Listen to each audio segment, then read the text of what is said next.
Pero, eto ha, bukod sa mga magagandang eksena na yan, unfortunately, there was also an incident na para bang nagkaroon ng away sa entablado. Di ba? Ako parang sabi ko, I don't know. You know what we were told, Kuyang, originally, kung sino-sino yung mga dapat na nandoon sa harap. I saw how Attorney Topacio found his way on the stage. Okay, kasi courteous naman yung mga kaibigan natin na mga Dabawenyo, no? And who are we?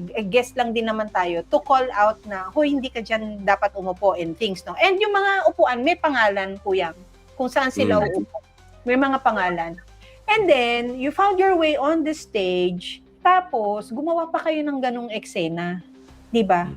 Gumawa pa ng ganong eksena sa harap pa ni VP Inday Sara. Sinong nabastos sa ganon?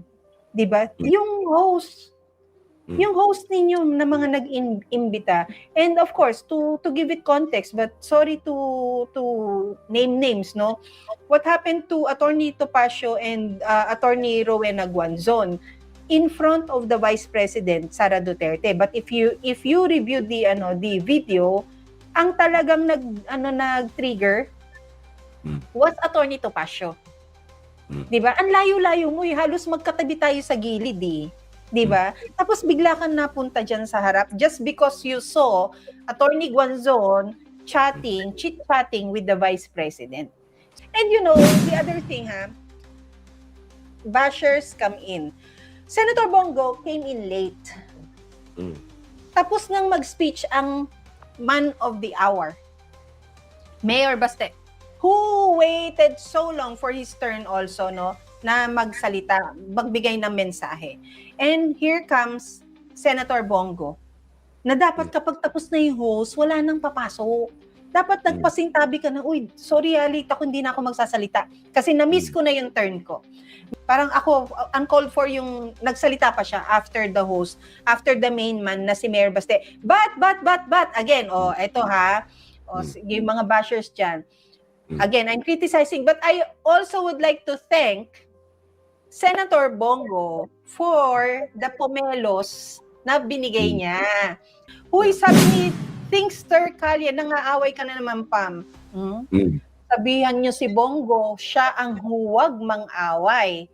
Dahil after that event, bumuhos talaga ang ops kay Attorney Vic Rodriguez, na para bang unang-unang nagsalita, naging opening statement siya, no, na hindi natin alam, mga bata, Senator Bongo, pagsabihan niyo nga ho itong si Jing Paras at si Ado Paglinawan, na ang nakakarating ho kasi sa amin allegedly, ikaw daw ho ang nagro-rolyo.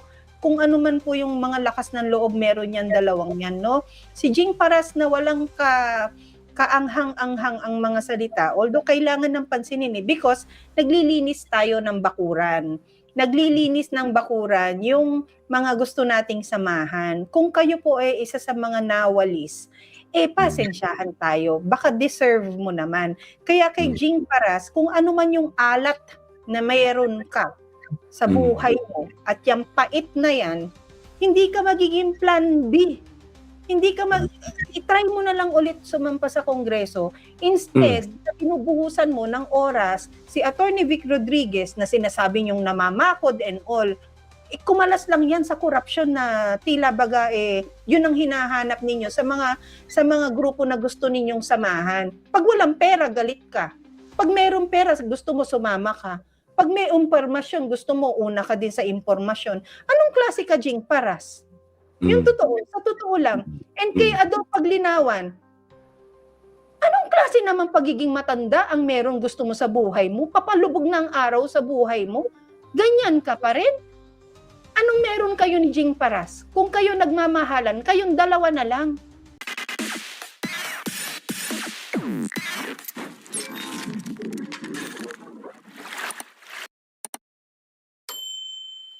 Salamat sa pabangong to dahil itong pabangong ito, tines niya ang sweat glands ko. Wow. Dahil galing tayo sa Davao at bukod sa napaka-mainit na pagtanggap ng Davao, no, ng mga Davaoenyo sa ating mga dayo, sa ating mga bisita, sa ating mga mapagpalang Nilalang. Tayo'y naimbitahan lang. Ang mga sarili natin ay hindi naman din talaga natin ipinush na magpunta doon. Ano? May invitasyon, kaya ho tayo nandun. Maraming salamat sa mabagong ito. Maghapon akong mahalimuya dahil sa amoy na ito ni May Scent, no? Dahil napakainit. Aminin nyo yan, napakainit. Napakainit. Pawis na pawis, kaya hindi ko nalapitan si Ibi. Sabi ko, hindi tayo nagkaroon ng pagkakataon na na mag-usap. Kahit man lang over a cup of coffee. Wala, busy talaga, kuya. We know na busy rin kayo. And congratulations sa hakbang ng May Cebu. Talagang personal kayong gumastos, no? Para pumunta at makipagdiwang sa araw ng Davao. And congratulations sa Davao, no? Sa kanilang peaceful na celebration. Yeah, ang galing, no? Mayong buntag, mga Davaoenyos, daghang kayong salamat gikan sa mga Sugbuanon sa inyong mainiton nga pagdawat namo didto isip bisita sa Davao. Nakakuyog namo ang mga Maisog Cebu volunteers and they were so happy. Talagang napaka-warm ng reception ng mga Davaoenyos to the Cebuanos. Salamat at napaunlakan po kami at naimbitahan din. Yun, maraming salamat. At dahil dyan, 2 araw tayong hindi nakapag-live at maraming nakamiss sa atin. Sabi ni Juliet Juliet Lupe Baba, good AM, good you're back. I hope nag-enjoy kayo dito sa Davao. Davaoenya pala si Ma'am Juliet. Hello. Magandang umaga po. Lagpasan muna natin, Malu, yung yung comment mo. Later po yan. Kay Manuel Kamama, good morning everyone.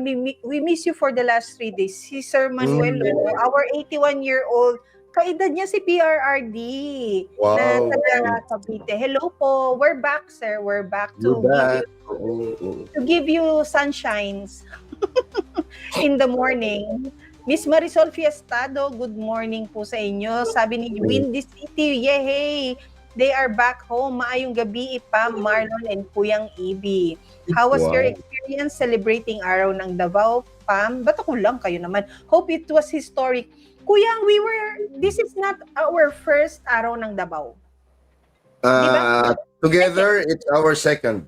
Second, oo. Yung una yata natin, Kadayawan yan, Pam. Kasama sila Joey. Meron din Araw ng Davao, no? Ako, wala ka nun. Ako Cebu. Okay. We were there. We joined the parade. Alam natin, Kuyang, yung experience ng mag-parade. Alam namin yung experience ng, alam mo yun, yung fulfilling, the most fulfilling part, kapag natapat ka na sa stage at na-acknowledge yung banner ninyo at makawayan mo yung mga principal na nandun. You know, kahapon, no, alam mo, tayo nasasama lang naman tayo sa isang pagkakataon na mga ganyan because Attorney Vic was one of the speakers, no. Siyempre, yung meron siyang staff na kailangan kasama din niya, although nasa gilid lang kami. And iba pala, Kuyang, Marlon, yung point of view kapag nasa stage ka na, versus alam nating experience ng point of view kapag ikaw ay isa sa mga naglalakad sa parada. Yung point of view kapag nasa stage ka, makikita mo na ang grabe yung sinasakripisyo ng mga to, no? Pwede naman na silang kumalas kung halimbawang inip na sila. Pwede nang kumalas dahil sa tirik ng araw, pwede nang kumalas, hindi na nila abutin yung stage. But they, yung desire mo na makapag-participate nandoon. And sabi ko, since nakikita ko sa peripheral ko si VP Sara, nakikita ko ng uneasy siya. Nakikita ko ng hindi siya happy, napakaway-kaway lang sa mga naglalakad.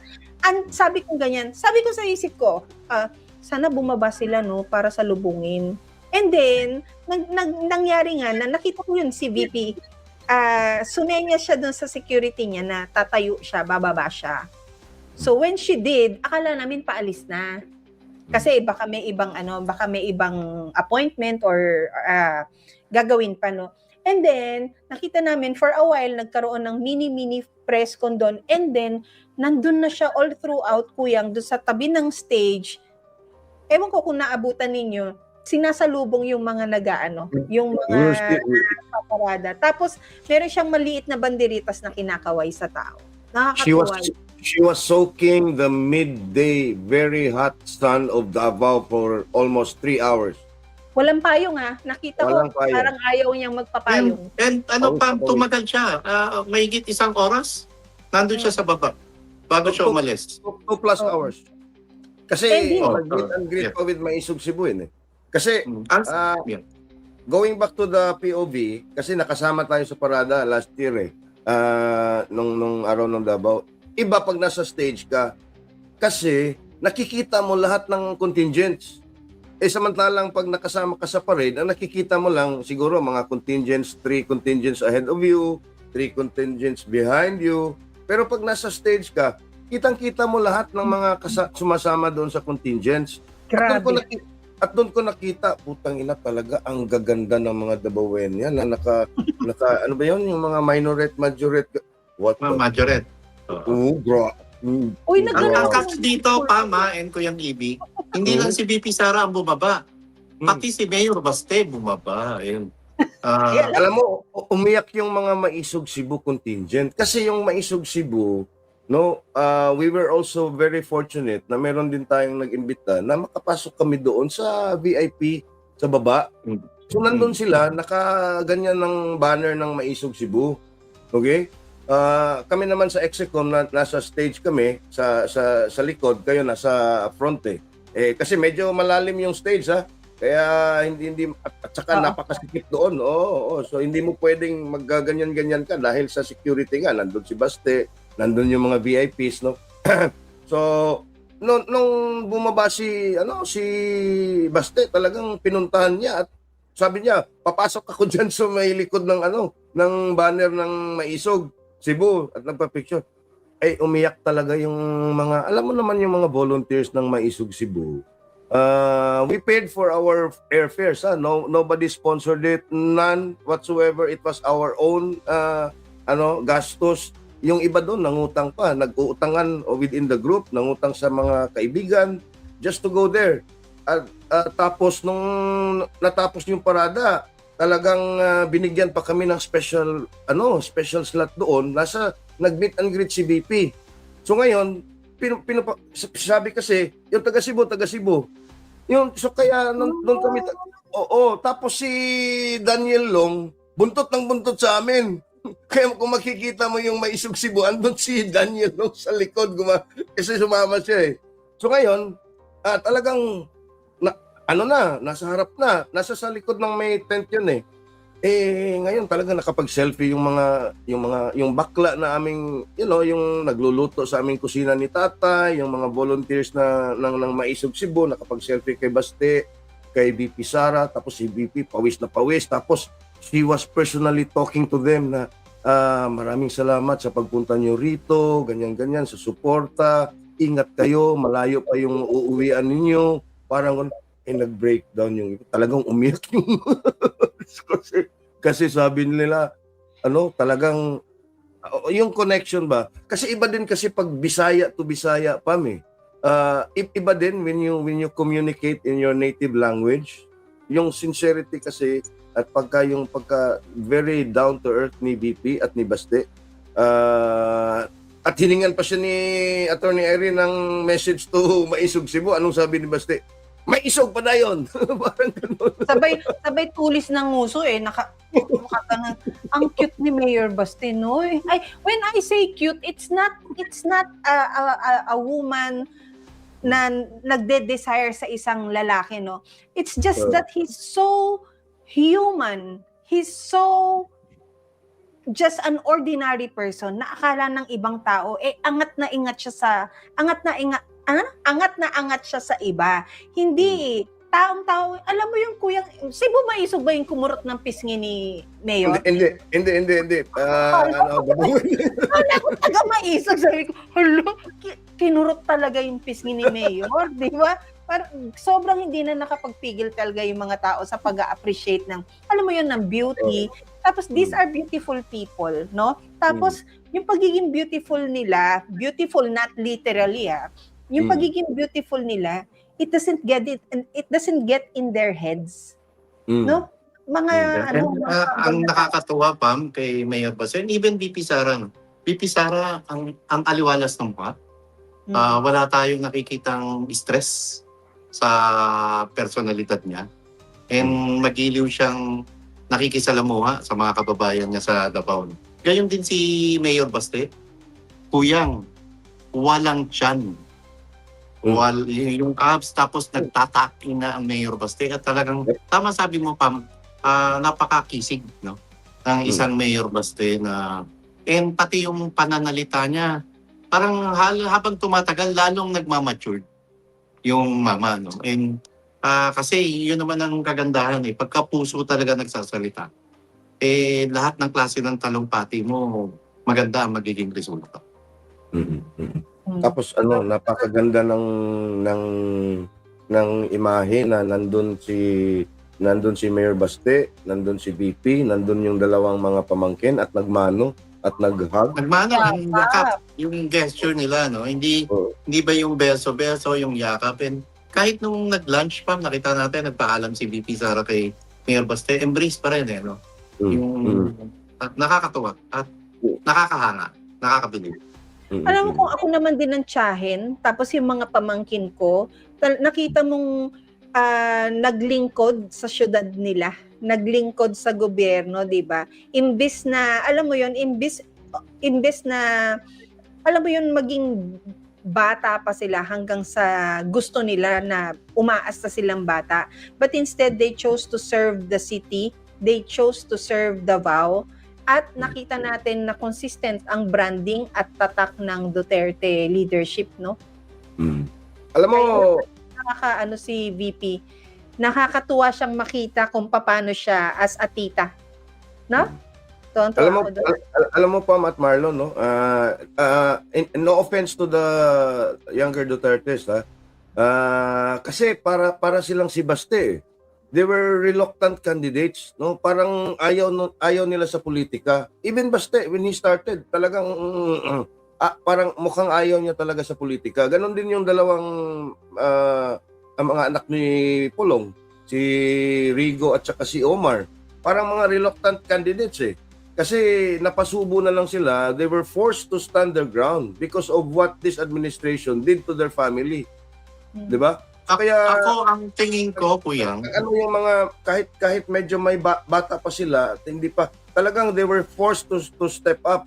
Kasi nga alam mo, binalahura na yung buong pamilya nila at buong Davao. So parang ganun, at yun ang na-appreciate siguro ni VP at ni Mayor Baste, na kasi ang babata pa niyan hindi ba? Parang especially Vice Mayor Rigo, Rigo, oo. Ako naman, Kuya, ang tingin ko dyan, reluctant, konti, hiya. Hindi pa, parang nanganganay pa sila, and medyo mahihiyain yung dalawa pero yung about politics, dugong Duterte yan, Kuya. Nananalantay sa ugat at dugo ng mga yan, yung serbisyong Duterte at lideratong Duterte. And siguro dahil medyo bata pa sila, eventually, magmamature dyan at eventually, ma-overcome nila yung hiya. Yung pag magsalita, umawak ng mikropono, magsalita, at kahit makasalamuha sa mga, hindi lang sa mga kababayang Davaoenyo, kundi sa iba't ibang panig ng mga Pilipino na sa iba't ibang panig ng Pilipinas. Kaya nga, Marlon at Pam, ito yung sinasabi ko, not to degrade the younger Dutertes, no? Kasi nakikita natin yan sa mga political dynasties, no, ng mga pamilya. They groom their children, they groom their successors. Kaya pagsampa, parang medyo magaling na magtalumpati, magaling na mag-optics, may mga PR na, di ba? Makikita mo yan sa iba Pero sa mga Duterte, lalo-lalo na yung younger Dutertes, wala yan. Kasi nga, parang siguro hindi pa sila ready sa tingin nila, pero they were forced, again, because of their love of their city, most especially, and sa kanilang pamilya, because of what this administration has been doing. And they were brave enough, no, at their very young age, no. Kaya the rawness and the authenticity of the two younger Dutertes, makikita mo talaga na this is not about them na having control in their city na parang political dynasty. Parang it's a duty. It's a duty. It's a duty. That's why we cannot make it look like that hiya is a bad thing. Yan ang kulang ng maraming ano ngayon eh. Yan ang kulang ng maraming politiko ngayon, yung hiya. But if yung hiya mo, kasi puntahan mo si VP Sara, nahihiya pa rin yan eh. 'Di ba? Napaka-grounded nung Ale na alam mong mahiyain. She is I see her as a functional, shy vice president. And when I say functional, when there is a need for for her to really step up, say something, or defend herself and all, dun lang niya gagawin. But as much as possible nga, hindi nga natin siya nakikita na laging nasa entablado. Lagi siyang nasa baba. Ano ginagawa niya sa baba? Sinong kasama niya sa baba? Yung mga nasa baba. Yung mga taong dapat na kinakausap at kinukumusta. Tapos yung hiya ni Rigo, yung hiya na meron si Omar, okay yan. Na habang bata ka pa, nahihiya ka. Bit-bit mo rin yan hanggang pagtanda mo. Hindi mo kailangan sumampa sa entablado na master mo na kung paano ang public speaking. Magandang nagkakamali ka, magandang shy ka, magandang hindi mo alam paano i-end yung speech mo. Because that happened to Omar. I was observing him yesterday, no? Tapos sabi niya, sige, yun na lang, pwede na yun. Sabi niya ganyan. And I saw Mayor Baste na natawa, na parang iho, don't struggle. Yung ganun, okay lang yan. Parang ganun yung datito in him na, okay lang yan, iho. Sige na, okay na yan. Kasi nahiya na si basta okay na po yun. Okay na po siguro. Gumanon siya. Ang cute, ang gandang tignan. At yan yung nakikita ko, yan yung gusto ko na politiko na mga bata. Yung may hiya. Hindi yung well-staged dahil nag-groom ng politikong magulang. Parang narinig ko pa nga ata si BP ata yun o si Basti ba yun na nagsabi na mag-practice ka sa sunod parang itos dan in Bisaya kasi. Talaga? Meron bang ganon? Hindi, pero ako, hero ng tita at tito. Too genuine. Maganda. I think for me, maganda yun. Bigla akong naisip yung between Baste and Sandro Marcos. Pansinin nyo, panay ang batikos ni PRRD, ni BP Sara, and even Baste kay Marcos Jr., no? Pero ang Sandro Marcos hindi nagsasalita. Subukan nilang batikusin uli ng isang Ferdinand Bongbong Marcos ang PRRD at si BP Sara. Ito ang Mayor Baste, nagsasalita. Matapang, maisog na ipinaglalaban yung pang-api na ginawa sa tatay niya at sa kay BP Sara. Pero bakit ang Sandro Marcos nananahimik? Kumbaga sa Bisaya, kadlok, natatakot, naduduwag. Kasi alam ni Sandro Marcos na hindi siya uubra kay Mayor Baste Duterte. Well, I'll set that aside. Ayokong pag-usapan yung taong yan. Well, Marlon, meron kayatang nakilala. Pa-shout out po, Sir Marlon, from 101.9 ABS FM Radio, Tandag City. Ayan, shout out sa'yo. Alvin Dedicatoria. Saan na yun? Sorry. Alvin Dedicatoria. Hello po, magandang umaga sa'yo. Siguro may mga lumalapit, may mga nag-a-upload sa atin. Kuya Alvin, sana nag-selfie tayo from 101.9 ABS FM Radio Tandag City. Shout out Kuya, see you ulit. Ayan, maliban sa appreciation ni Kuyang ng mga, oo nga Kuyang, nagandahan din ako sa kanila. Yung mga naka-light pink tapos naka-blonde na majorette band, nagkaganon-ganon. Nakita ko, sabi ko, ay, ang pretty ng mga girls. Sabi ko, parang hindi sila pinagpapawisan. Ako nga ito, nandito lumapit pa ako sa electric fan yan, ha? Sabi ko, pawis na pawis ako. Pam, sorry, wala namang marka yung kilikili mo na pinapawisan. Walang baskil. Walang baskil. Nasalo siguro ng sweatpants. Pero Pam, huwag ka mag-alala Pam, hindi kayo nagkakalayo Pam. Nung pumunta na sa harap, yung 5 napakaganda mga beauty titles. Ay, kuya, Ah, pinahiya ako ni yes. Marlon. Yung Kadayawan ba yun? 2025? Pam, alam mo ko yung EB. So, sa harap sila kasi magpapapicture sila kay Mayor Baste. Si Pamela nasa likod nila. Nasa Sa gilid, kasi nga susunod nasa ako likod. sa posisyon. Umatras ka na lang nung sinabi ko, Pam, kasali ka ba dyan? Sabi ko, tama-tama. May sas ka. Yung sas ka, di ba? Yung Hindi sling bag niya. yung slingback ko, kuya. Makinig ka muna, Ibi. Isa ka rin eh. Yung sling bag ko, di syempre nakaganyan. To si Marlon, di papunta na yung mga magagandang dilag, sabi ni Marlon, sa harap ni Sec Mabel, Marlon, mahiya ka naman. Hi, Sec. Hi, Capre. Sabi Kasi, si Marlon, Attorney Luna, hello po. Oh. hindi man concerned si Marlon na, uy, Pam, baka masagi ka ng mga tao, baka masaktan ka and all. Hindi ganun eh. Sabi niya, sasama ka dyan. Sabi niya, panindigan mo na message ka naman. Tapos sabi ko, ginanong ko siya, nahiya lang ako kasi nga katabi ko si Sec Mabel. Si Sec Mabel sabi niya ganyan, ikaw talaga, Marlon. Hindi, Pam, alam mo, kasi hindi mo napapansin, tatapa kami yung gown. Kaya sabi ko, busog ka dyan. Isipin mo, pag tinapakan mo yung gown, nagburli si ate. Di natuwa ka nun. Tapos kuya, di nakapwesto na ako sa harap. Nandun lang naman ako sa gilid kasi gusto ko rin, may picture din si Attorney Vic dun sa mga dilag. Tapos alam mo, sabi ng mga photographer sa baba, Ma'am, tapit.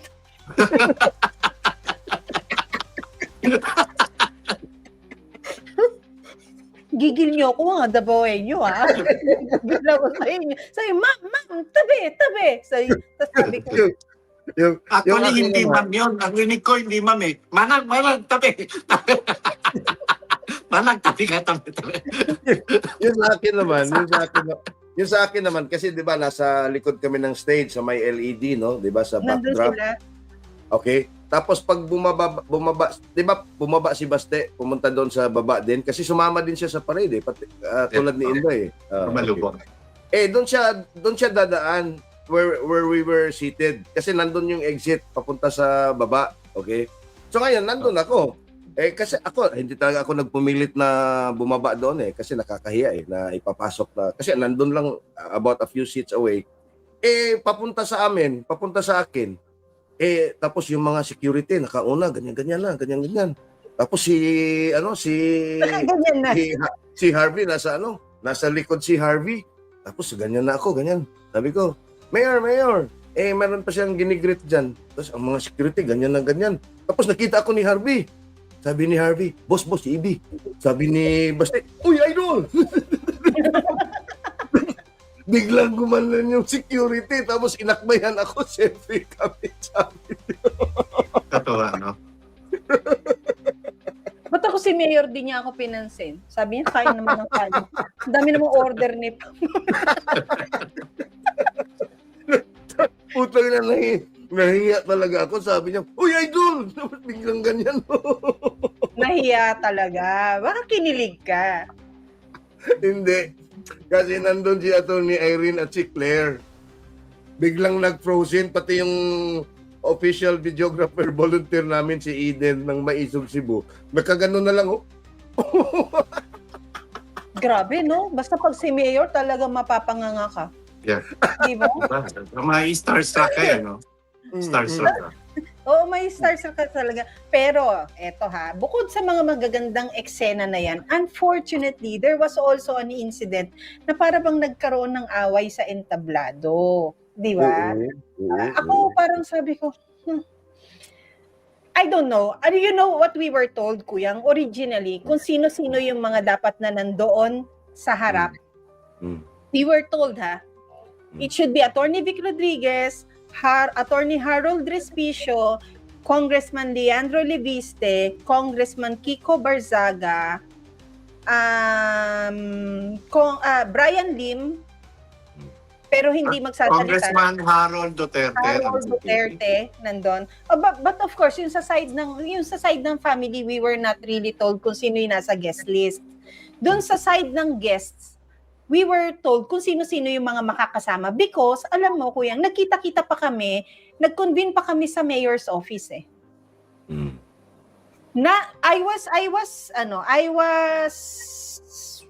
I saw how Attorney Topacio found his way on the stage. Okay, kasi courteous naman yung mga kaibigan natin na mga Dabawenyo, no? And who are we?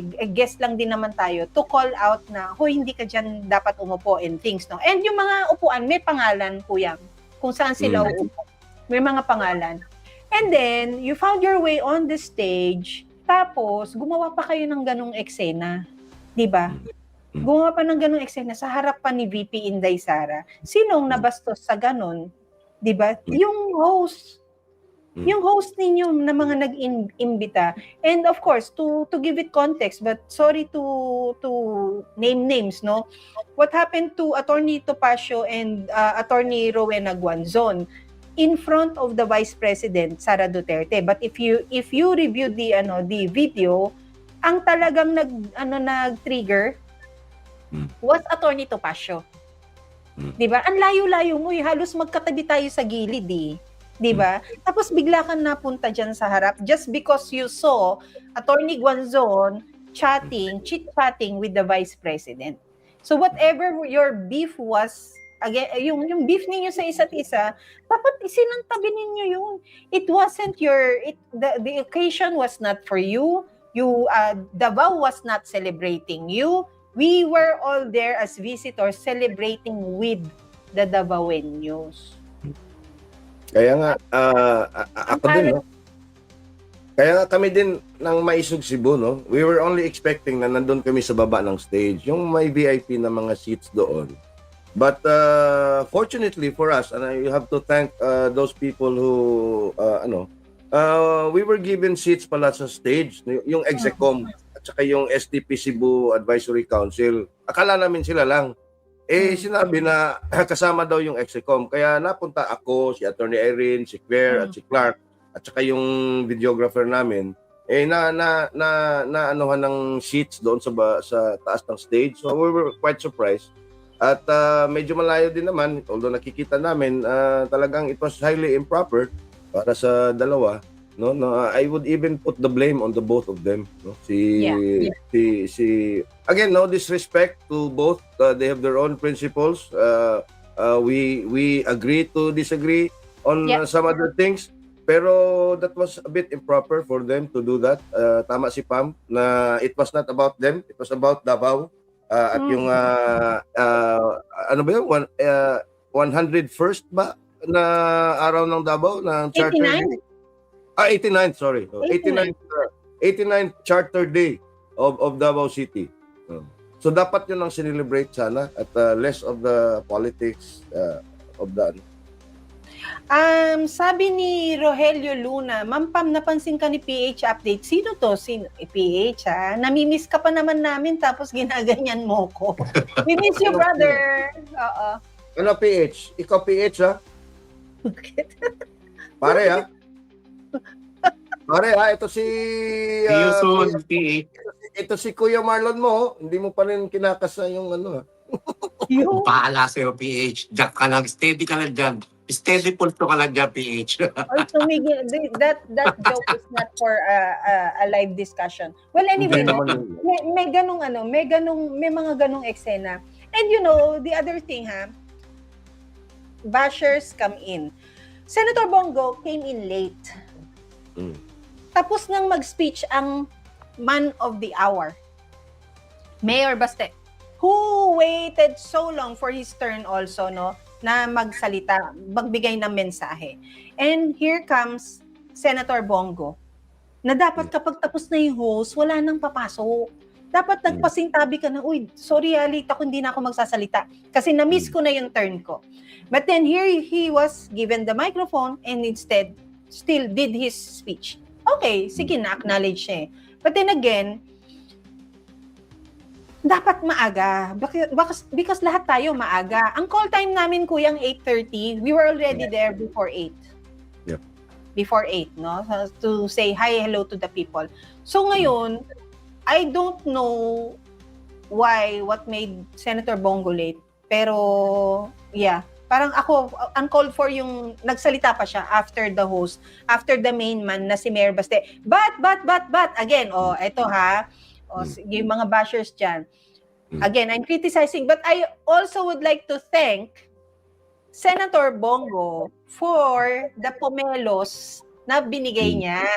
Eto po, nag-insist talaga yung mga staff niya na mag-deliver ng mga pomelo sa amin. But kuyang, we all know, and this kuyang, Ibi, alam mo to, we practice talaga yung strict na, not because it is a rule, pero personal practice kasi namin ni Marlon not to accept gifts, lalo na nung nagsimula ang campaign. So, mas minabuti namin, and also to the staff of Sir Bongo, alam namin nandyan kayo, nanonood, nagmo-monitor, dinonate po namin yung pomelo boxes sa mga security sa hotel. And they appreciate it naman. So, sinabi din namin sa mga security na galing yun sa office ni Senator Bongo.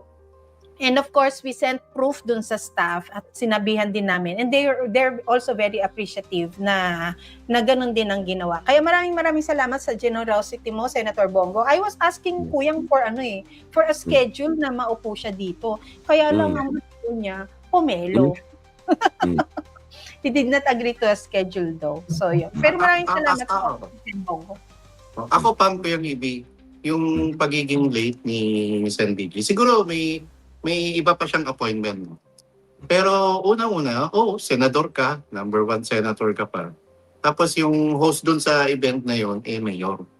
Maaring mas mataas yung katungkulan ng senador kaysa sa mayor. Pero bilang host, hindi ba mas tama at mas angkop lang na mauna ka, dumating ka on time. At higit ng nakapagtataka, nauna pa si Vice President Sara Duterte. Kaya nangyari, ito hindi mapapansin to. Balikan niyo po yung video. Ako napansin ko agad to. Kasi sa mga observant na katulad natin, yun ang unang hindi ko alam kung sinasadya o nagkataon lang. Nung tinawag na si Senator Bongo, kasi dapat tapos na yung dapat ang huli magsasalita sa pagkakaalam ko, si Mayor Baste.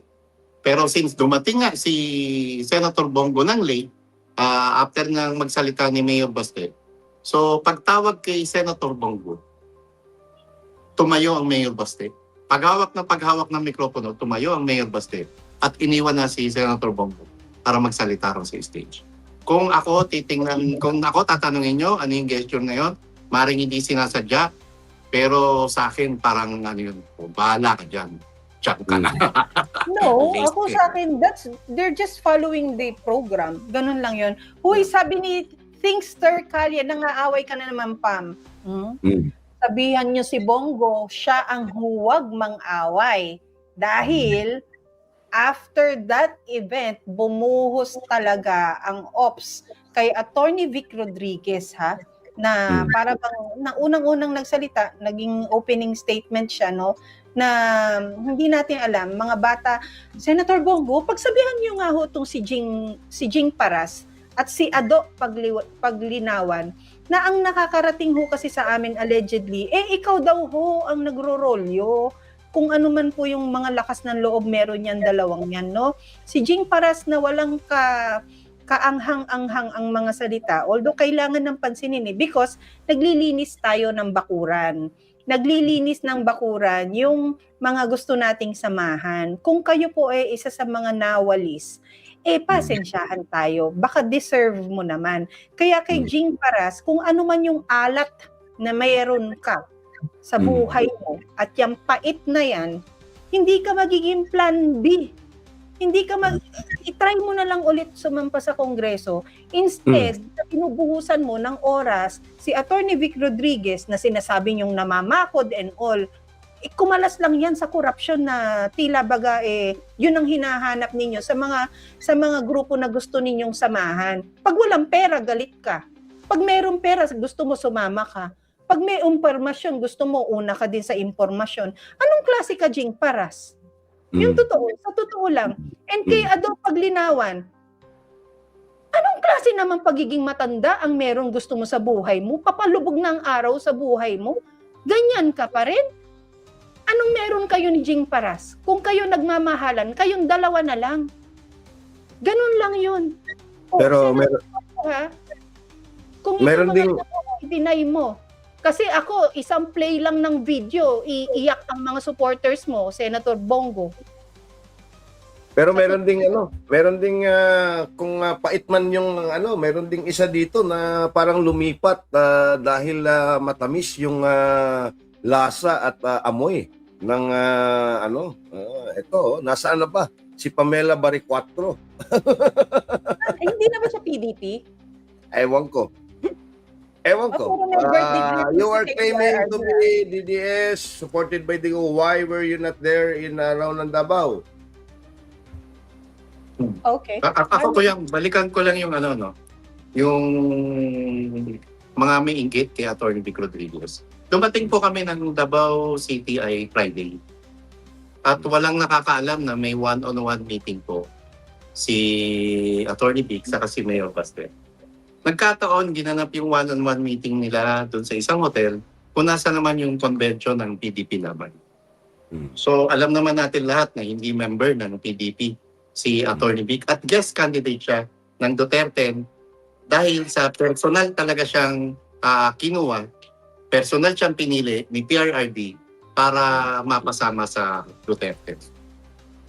Yung one-on-one meeting na yun, alam ko, sigurado ako malaman yung pag-uusap nila ni Mayor Jose. Pero doon sa venue, kung nasan yung VIP room, nandun po sa labas si ES Bingbong Mijaldea. ES Bingbong, get well po. Sana okay ka na po. Andun si Secretary Alcusi, andun si Senator Bongo, si Joy Encabo, nandun din ang PDP. And meron pang isang mama, na sorry, nakalimutan ko yung name. And of course, marami nag-aabang kay Mayor Baste sa labas ng VIP room. Hindi ko alam kung nandun yung mga top brass ng PDP laban, sila ES Bingbong, o inaabangan din pa nila si Baste, o talaga nag-meeting na sila. Pero nung paglabas, pagtapos ng meeting ngayon, of course, marami nagpapapicture kay Mayor Baste, marami nagpapapicture kay Atty. Vic. Dumaan lang sa kanila si Mayor Baste, kumaway. Ang bumate, ibig sabihin hindi na umupo. Siguro, dahil busy rin may iba pang hinahabol na appointment si Mayor Baste. Pero ang gusto kong linawin dito, napunta po ng Davao si Atty. Vic. Imbitasyon po yun. In-invite siya para dumalo dun sa pagdiriwang ng araw ng Davao. Saka magkaroon sila ng pagpupulong ni Mayor Baste. Go, Pam. Sabi ni Sir Co-op, may issue na naman kay Bongo. Alam nyo, real talk kung magpapagamit man ang mga Duterte sa mga manggagamit, mas gusto ng mga Duterte na magpagamit kay Bongo kaysa kay Vic Rodriguez. Alam mo, Sir Co-op, ang pinaka-real talk dito is between Vic Rodriguez and the Dutertes he is in touch with, wala hong gamitan. Kung inaalay mo si Bongo sa paggamit, yan ho ang real talk. Ayaw ng mga Duterte na ginagamit sila o yung maggagamitan sila. And it's not with Bongo because kung ano ang meron si Atty. Vic Rodriguez sa kung sino man siya merong magandang pakikipagkaibigan sa mga Duterte, which I would like to say is Mayor Baste dahil na-develop tong dalawang to yung samahan nila at saka yung trust nila Hindi ko na lang siya gustong itawid kay or banggitin yung dalawa pang magkapatid na hindi ko nabanggit kung ano lang nakikita ko. Walang gamitan between Atty. Vic Rodriguez and Mayor Baste Duterte. Kung si Bongo, you are presenting Bongo as pwedeng magamit and it's to you real talk, and that's the bullshit that the Dutertes do not like. That's why baba ka muna, Maysent. That's why merong ganito Kaya nila nilabas yung RodrigoRoaDuterte.com na yan. Because finally, they are saying na ayaw na namin ng misrepresentation. Now, Sir Co-op, if you want to present Bongo as pwedeng magamit, magpapagamit, or manggagamit, that's the point. Kaya wala siya sa eksena. because of all these issues na gamitan. Dahil diyan matunog ang pangalan ng isang Bongo. So, nakakahiya naman na na-level mo si Vic Rodriguez kay Bongo pagdating sa gamitan. Dahil si Vic Rodriguez, maraming beses ho yan na ginamit din. Okay? So, kaya yan, magsisilbihan na iti-trim down niya. Kasi hodang si Bongo yung mawala o siya ang mawala sa PDP, hindi siya i-adapt ng PDP, it was never a plan na tumakbo siya under a party. Ang pagtakbo niya nasa mamamayang Pilipino ang partido niya. And wala pang nag-i-express ng ng mga pagtakbo-takbong ganyan. So, it is unfortunate and I'm very sad na na ipinresinta mo si Bongo sa mga Duterte as pwedeng magamit. I think Senator Bongo, you can be better than that. Mm. Ganun lang. Okay.